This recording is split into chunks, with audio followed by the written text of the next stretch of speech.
এক ছোট গ্রামে থাকত এক গরিব ছেলে, নাম তার সোহান। তার বাবা মা কেউ বেঁচে নেই।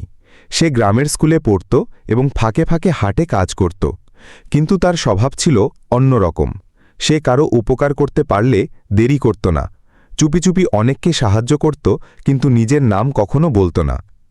একদিন স্কুল থেকে ফেরার পথে সোহান দেখে এক বৃদ্ধ লোক রাস্তার পাশে বসে কাঁদছেন। তার কাছে খাবার নেই, বাসস্থান নেই। সোহান তার জমানো টাকা দিয়ে এক প্যাকেট খাবার কিনে তাকে দিল। বৃদ্ধ কৃতজ্ঞ হয়ে আশীর্বাদ করলেন, তুই খুব ভালো ছেলে, সোনা একদিন তোর জীবনে আসবেই। এরপর কয়েক বছর কেটে যায়। সোহান কষ্ট করে পড়াশোনা চালিয়ে যায়। একদিন সে শহরের এক বড় চাকরির ইন্টারভিউ দিতে যায়। সেখানে বোর্ডে বসে আছেন সেই বৃদ্ধ লোকটি, যিনি এখন একজন নামকরা ব্যবসায়ী। বৃদ্ধ সোহানকে চিনে ফেলেন। তিনি উঠে দাঁড়িয়ে বলেন, এই ছেলেটি একদিন না জেনে না বুঝে আমার ক্ষুধার কষ্ট মিটিয়েছিল।